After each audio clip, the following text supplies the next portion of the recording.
इधर युवराज रुद्रदेव ने उस गार्ड को रिश्वत देकर इंद्रनगर के राज्य के चिन्ह को देखने का रास्ता ढूंढ लिया था, तो दूसरी तरफ सिद्धार्थ जयपुर ट्रोमा केयर के कॉफी शॉप में बैठा कॉफी पी रहा था और रुक्मिणी भी उसके साथ बैठी हुई थी। इसी बीच सिद्धार्थ को किसी ने आकर आवाज दी और जब सिद्धार्थ ने सिर ऊपर करके देखा तो वो दंग रह गया था। उसके सामने रेणुका खड़ी हुई थी। रेणुका और सिद्धार्थ पहले मिल चुके थे, इसलिए रेणुका ने सिद्धार्थ को एक झटके में ही पहचान लिया था। आप यहाँ कैसे? सिद्धार्थ ने अपने सामने खड़ी रेणुका से सवाल किया और सिद्धार्थ की आवाज सुनकर रुक्मिणी पीछे पलटी तो वो भी रेणुका को पहचान गई थी, क्योंकि वो पिछले कई हफ्तों से रेणुका के साथ जयपुर ट्रोमा केयर में थी। आप रेणुका जी को पहचानते हैं? रुक्मिणी ने सिद्धार्थ से कहा। हाँ, मैं इनके ही गांव में रुका हूँ। बीरेन जी का घर इन्हीं के गांव में है।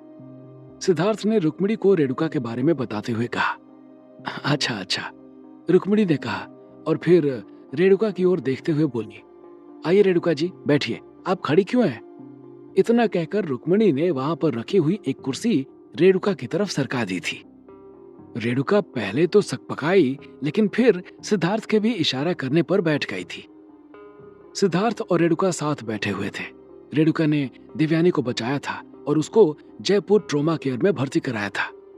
देवयानी और सिद्धार्थ अगर मिल जाते तो इंद्रनगर की किस्मत बदल सकती थी, लेकिन अभी शायद इंद्रनगर की किस्मत में ये बदलाव होना लिखा नहीं था, इसलिए सिद्धार्थ देवयानी के पास जाकर लौट आया था। क्या लगता है डॉक्टर साहिबा, देवप्रिया ठीक होंगी या नहीं? रेणुका ने रुक्मिणी से देवयानी के बारे में सवाल करते हुए कहा। हाँ, वो जल्द से जल्द ठीक हो जाएंगी। अब उसके स्वास्थ्य में बहुत ज्यादा सुधार हो चुका है।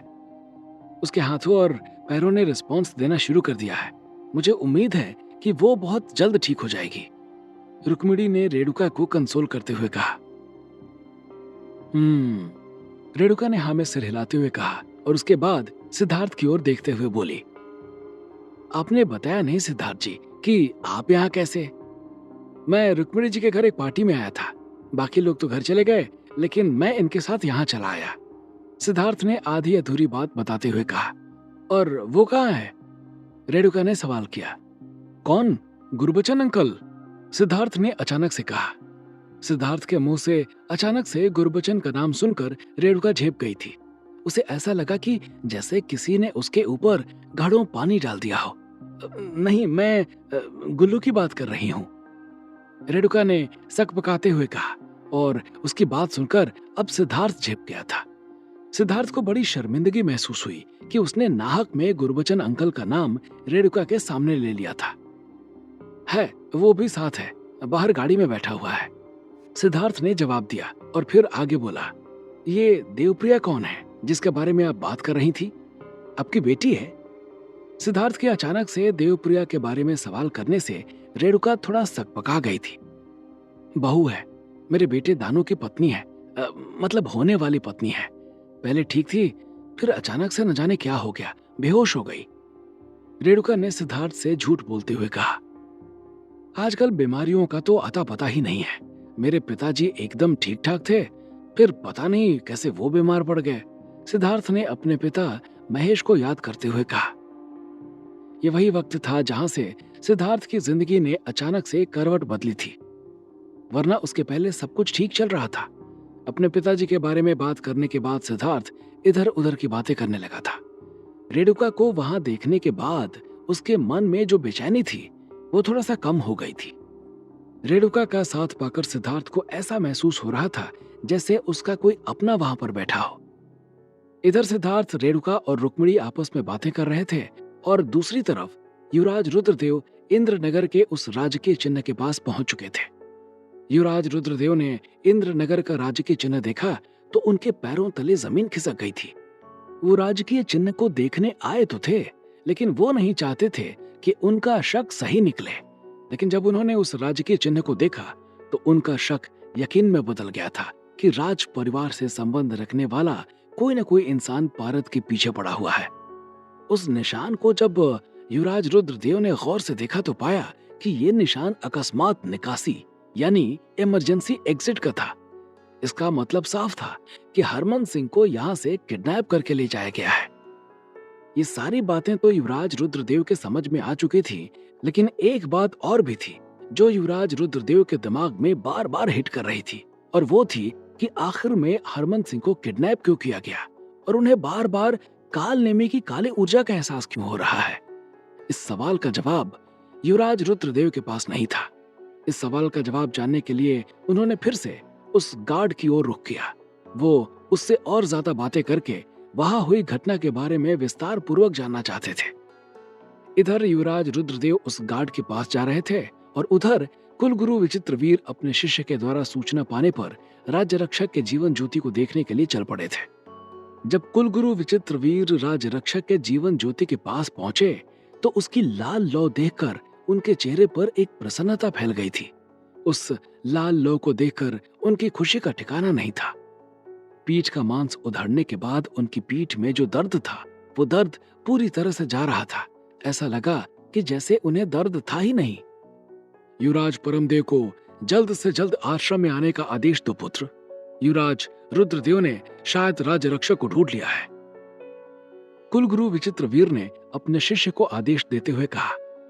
उनका आदेश पाने के बाद जैसे ही उनका शिष्य तेजी के साथ आश्रम से बाहर निकलने लगा कि कुलगुरु विचित्रवीर ने उसे आवाज देकर रोक लिया और बोले, ये संदेश गुप्त रूप से युवराज परमदेव और महारानी अवंतिका तक पहुंचना चाहिए पुत्र।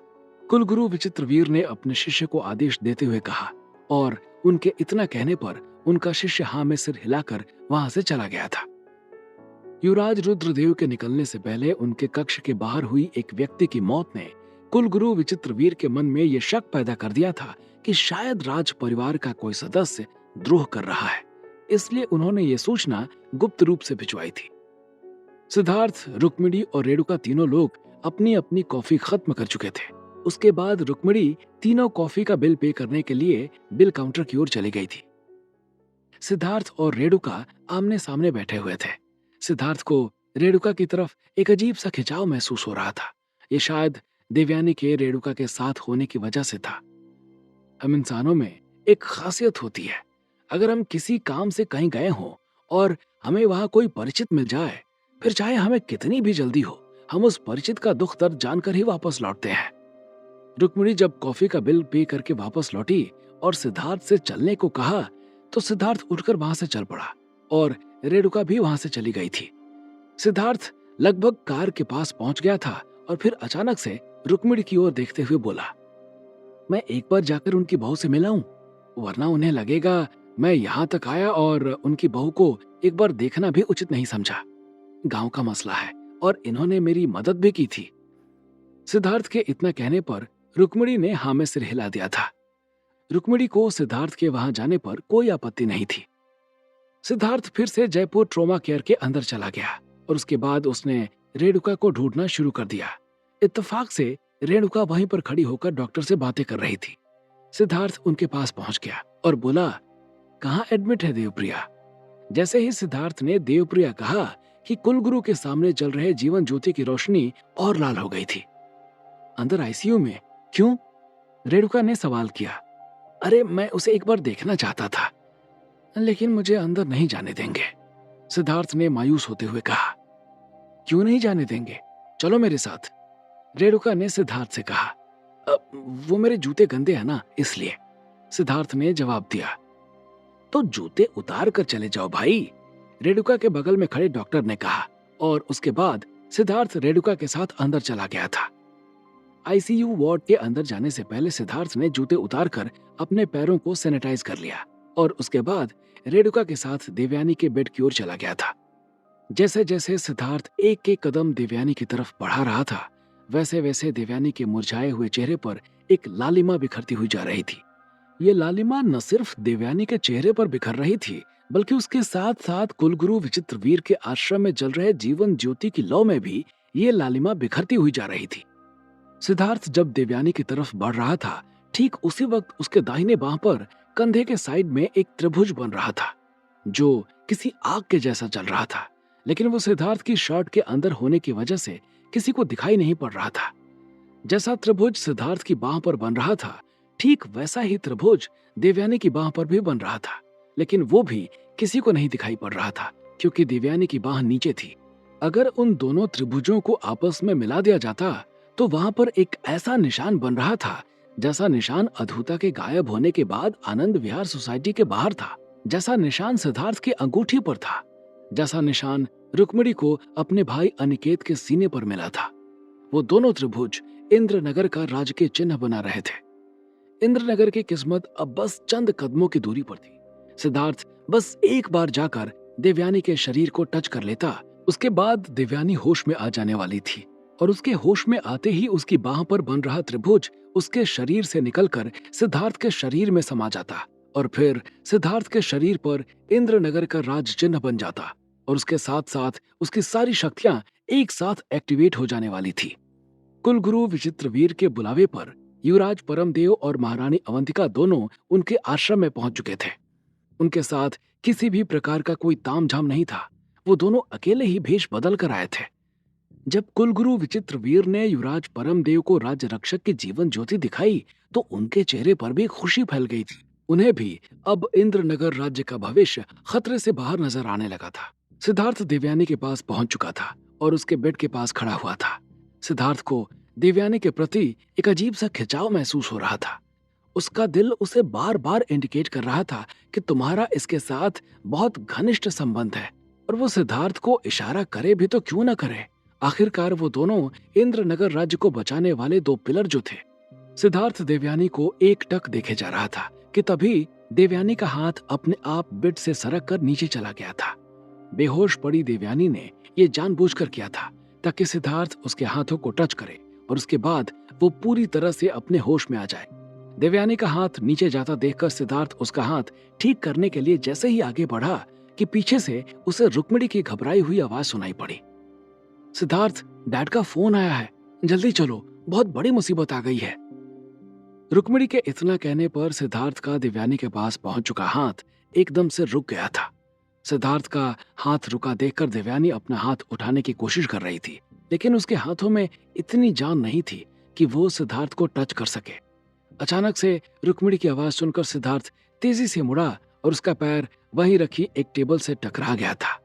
टेबल से टकराने के बाद सिद्धार्थ लड़खड़ाकर देवयानी के ऊपर गिरता जा रहा था। आखिर किस मुसीबत की बात की थी रुक्मिणी ने सिद्धार्थ से, और क्या सिद्धार्थ और देवयानी का शरीर टकराएगा आपस में? क्या युवराज रुद्रदेव लगा पाएंगे पारद के बारे में पता? क्या होंगे इन सभी सवालों के जवाब? हमें कमेंट करके जरूर बताएं और आगे की कहानी जानने के लिए सुनते रहिए भूमिपुत्र सिर्फ पॉकेट एफएम पर।